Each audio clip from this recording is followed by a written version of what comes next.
Súčasnosť je veľmi zaujímavá. Máme tu predstavu Bruselu o tom, že vytvoríme nadnárodnú zostavu, ktorá už nebude rešpektovať národné štáty.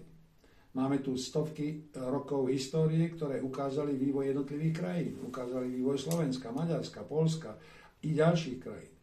Ale povedzme si otvorene jednu základnú skutočnosť. Dnešný volebný systém a dnešná štruktúra neumožňuje, aby jednotliví občania sa skutočne podielali na formovaní svojho vlastného osudu, formovaní úlohy a budúcnosti svojho štátu. Dnes, keď máme pred sebou riziko straty národnej identity presunom na federálnu úroveň, sa potreba vrátiť sa ku koreňom, vrátiť sa ku slovenským koreňom stáva otázkou kľúčovej podmienky budúcnosti. Môžeme robiť konferencie, ako bola konferencia v Modre, ktorá sa zaoberala práve pohľadom na možnosti perspektívy Slovenska. Ale dôležité je, aby sme si všetci uvedomili dve základné skutočnosti. Skutočnosť prvá. Nebudeme sa odvolávať na to, že Blomberg konštatoval, že ak sa nezmení Európska únia, môže zaniknúť.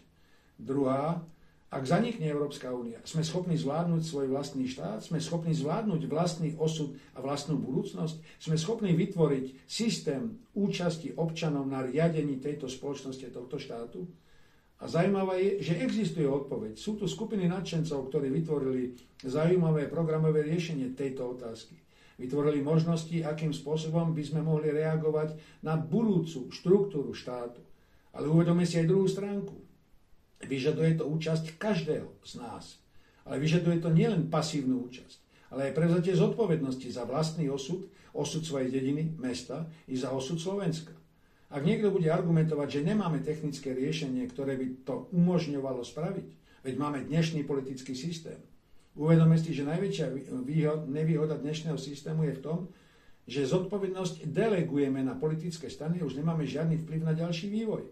Ale skúsme si predstaviť systém, ktorý našu osobnú zodpovednosť ponecháva v našich rukách, ale v tých rukách ponecháva aj našu zodpovednosť. Zodpovednosť za seba, za svoje deti, za svoj osud. A pokiaľ sa chceme pozrieť na takýto systém, máme krásnu možnosť na internetovej stránke www.naševoľby.sk. Vidíme tam možnosť práce desiatok ľudí, nadšencov, ktorí vytvorili systém, ktorý by mohol byť základom architektúry riadenia budúcej Slovenskej republiky. Niekto si povie, že v rámci EÚ je nám dobre, že v rámci EÚ sa nemusíme o nič starať.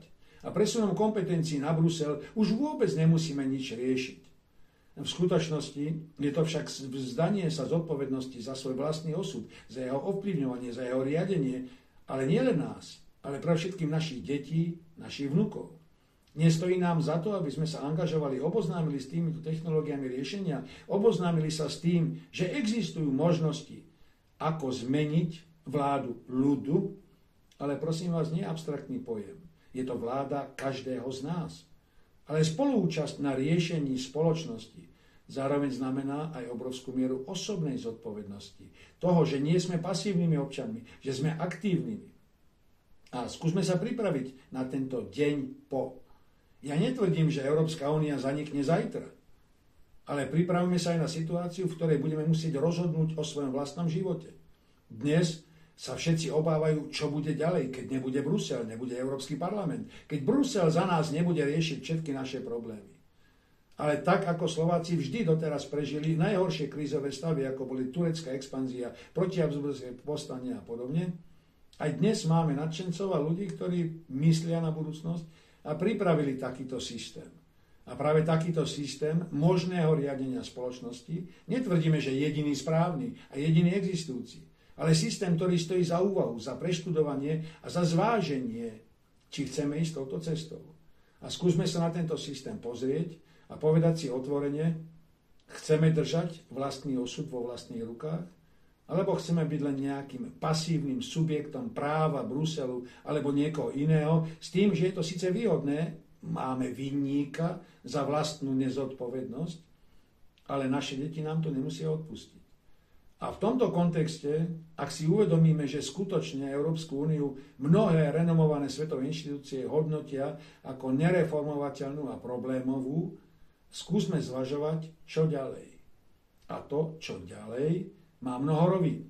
Ekonomickú, spoločenskú, ale aj legislatívno riadiacu. A a možný návrh legislatívno-riadiaceho systému budúcej spoločnosti, vychádzajúci zo 150 volebných okrskov, vychádzajúci zo zodpovednosti každého voliča a vychádzajúci z toho, že sme skutočne zodpovední voči sebe i národu, je určitým návodom riešenia. Skúste prekonať vlastný egoizmus a pohodlnosť a skúste si aspoň pozrieť tento návrh možného volebného systému. Ak vás ho zaujme, tak skúste diskutovať s autormi tohto systému aj cez internetovú stránku www.naševolby.sk. Ďakujem za pozornosť.